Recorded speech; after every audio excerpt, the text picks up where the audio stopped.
है जो सरदार पटेल की बेटी है, उन्होंने अपनी डायरी में मई 1, 1949 को लिखा है, सरदार काफी नाखुश थे कि जवाहरलाल नेहरू ने कश्मीर के मुद्दे को यूएन में लेके गए और भारत के हाथ से उसको अंतर्राष्ट्रीय कर दिया।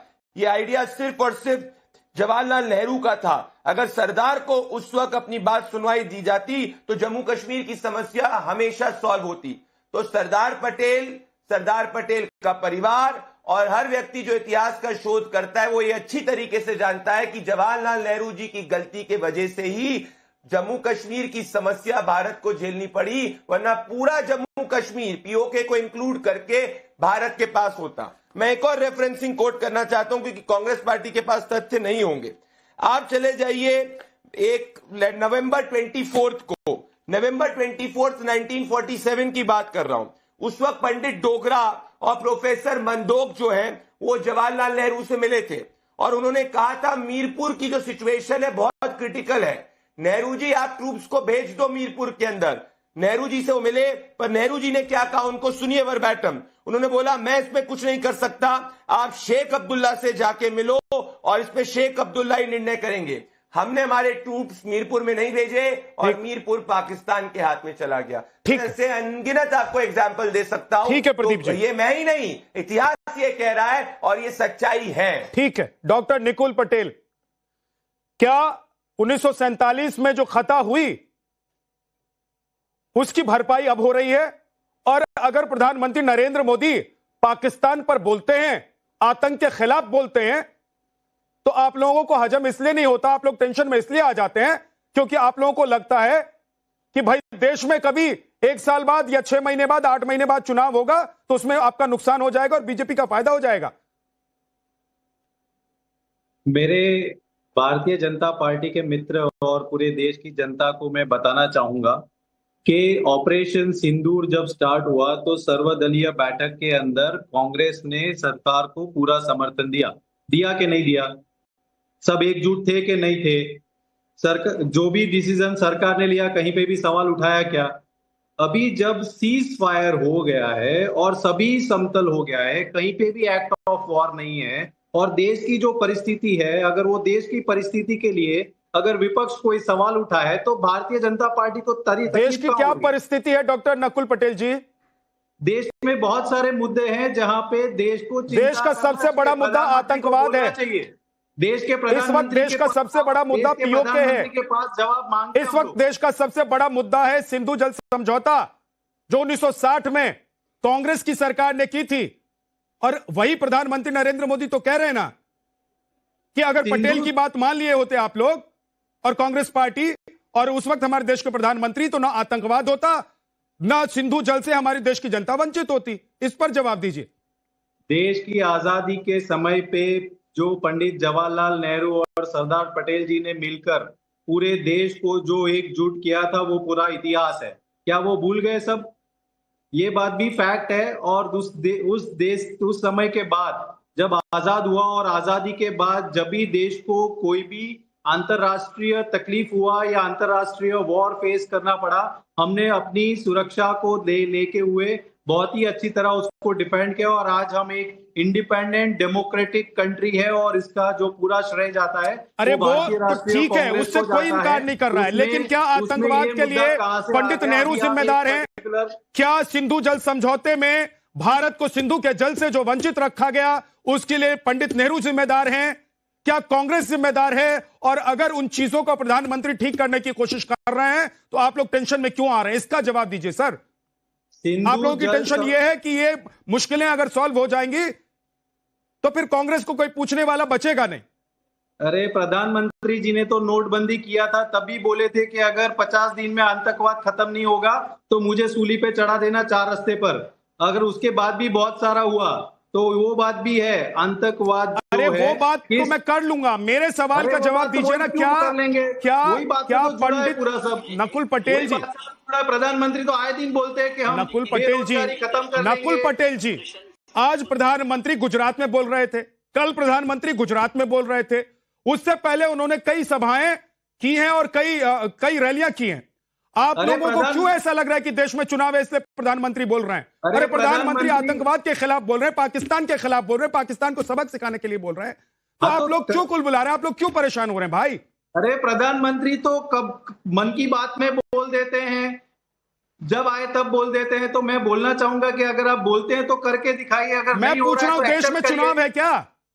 अरे प्रधानमंत्री तो हमेशा चुनावी मोड में ही रहते हैं। अरे तुम मुझे ये बताइए, तो प्रधानमंत्री बोले नहीं क्या देश में? अरे जब बोलना है वो नहीं बोलते ना। मणिपुर पे कहां बोल तो क्या बोलेंगे?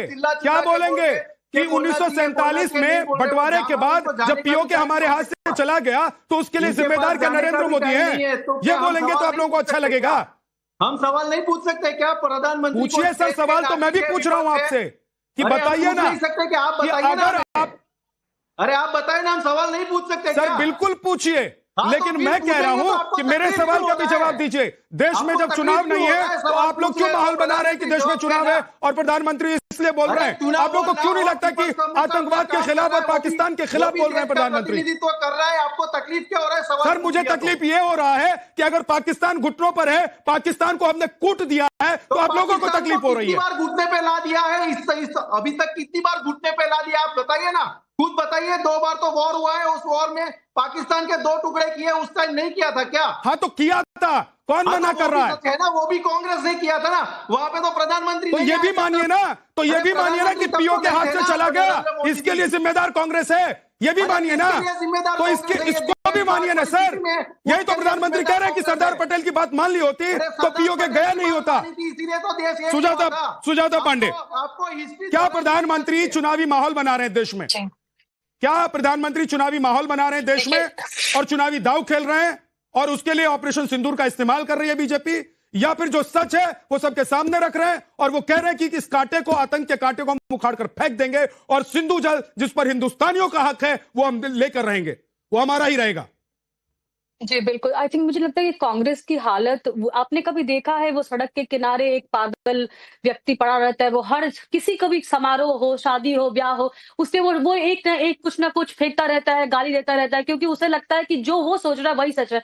सच ये है कि उसकी अपनी बौद्धिक क्षमता जो है उसका पूरी तरह से विनाश हो चुका है। आई थिंक कांग्रेस का भी आज यही हाल है। पूरे देश में आप देख लीजिए, पूरे देश में किस चीज का माहौल है?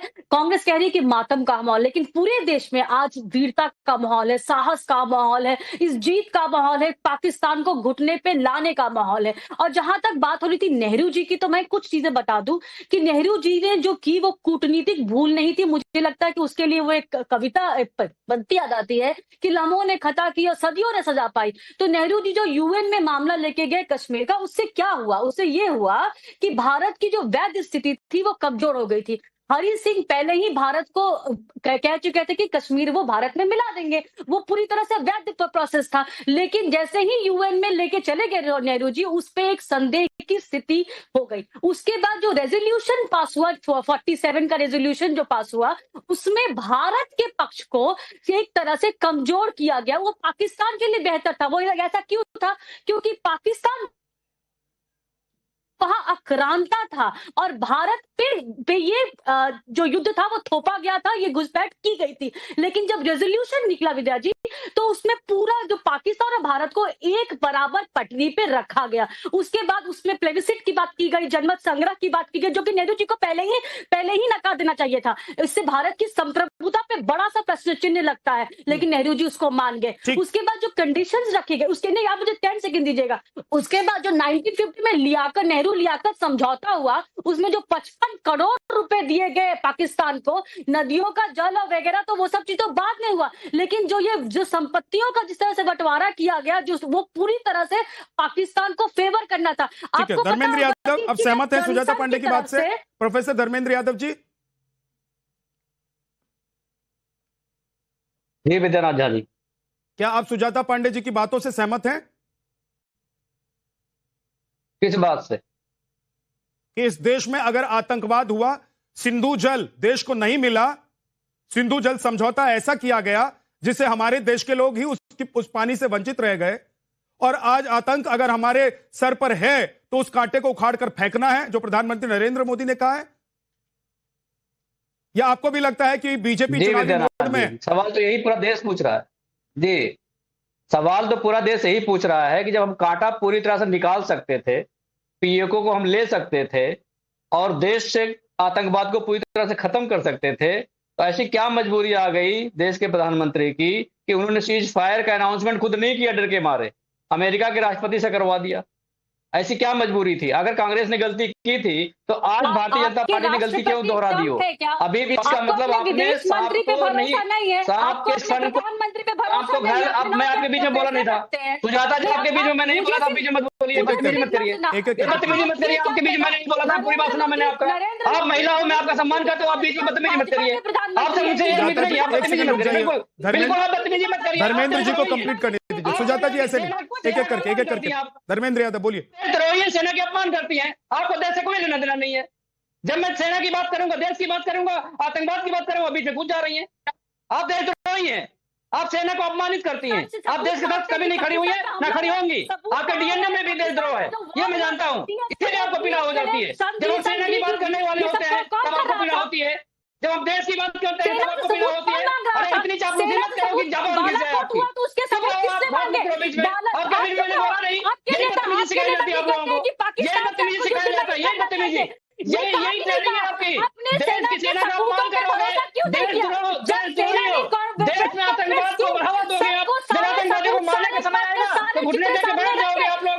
आप लोग इससे कुछ कर ही नहीं सकते हैं, देशद्रोही हो आप लोग, सेना का अपमान करते हो आप लोग, देश की जिम्मेदारी करते हो आप लोग, देश के साथ धोखा करते हो आप लोग, महिलाओं को अच्छा करते हो, बेटियों के साथ अच्छा करते हो, और कुछ नहीं कर सकते हो इस देश के लिए। आप जैसे लोग देशद्रोही हैं, देश को कमजोर करते हैं आप जैसे लोग, लोकतंत्र को। एक सेकंड रुक जाइए सुजाता जी, रुकिए। धर्मेंद्र यादव रुकिए, एक सेकंड रुक जाइए। धर्मेंद्र यादव जी, आप लोग ये तू मैं वाली डिबेट मत कीजिए, एक एक करके एक तो बोलिए। एक मिनट रुक जाइए सुजाता पांडे जी, प्लीज रुकिए, ऐसे नहीं, ऐसे डिबेट नहीं होने दूंगा मैं। रुक जाइए, एक सेकंड रुक जाइए। प्रदीप भंडारी बोलना चाहते हैं, एक सेकंड रुकिए। लेकिन उससे पहले मेरा सवाल यह है, धर्मेंद्र यादव, आप कह रहे हैं कि आज हमारी सेना पीओके वापस ला सकती थी, लेकिन इसका भी तो जवाब दीजिए कि पीओके कैसे चला गया। इसका भी तो जवाब दीजिए कि सिंधु का पानी पाकिस्तान कैसे हड़प गया। इसका भी तो जवाब दीजिए कि अगर उस वक्त की सरकार ने बड़े फैसले लिए होते और हमारी सेना को नहीं रोका होता तो उस वक्त पीओके हमारे हाथ से नहीं जाता। इस पर आपकी बोलती क्यों बंद हो जा रही है धर्मेंद्र यादव जी? अरे सवाल हो गया भाई, सवाल आपका हो गया ना, चुप हो जाओ, जवाब ले लो, बोलिए। अगर कांग्रेस की सरकार ने गलती किया, पीओके पाकिस्तान को दे दिया, तो भारतीय जनता पार्टी के नरेंद्र मोदी क्यों गलती कर रहे हैं? पाक को क्यों दे दिया? इसका जवाब तो भारतीय जनता पार्टी देगी या मैं दूंगा, ये मुझे बताइए। क्या मजबूरी थी? क्या अडानी को बचाना जरूरी था? देश जरूरी नहीं था? पीओके जरूरी नहीं था? आतंकवाद को मिटाना जरूरी नहीं था? उन 4 आतंकवादियों को मारना जरूरी नहीं था जिन्होंने हमारे बहनों के सुहाग गुजार दिए? उसके बारे में कौन बात करेगा? ठीक है, ओके। प्रदीप भंडारी, मुझे बताइए। प्रदीप भंडारी जवाब दे रहे हैं आपको। प्रदीप भंडारी, एक तो बात यह है कि नेहरू ने गलती की, ठीक है, मान लिया, लेकिन क्या आज एक बार फिर से हमारे देश जब पीओके वापस ला सकता था हमारा देश, तो हमने क्या चूक कर दिए? और हमारी सेना पीओके ला सकती थी, लेकिन राजनीतिक इच्छा शक्ति नहीं थी ऐसी क्या हमारे पास?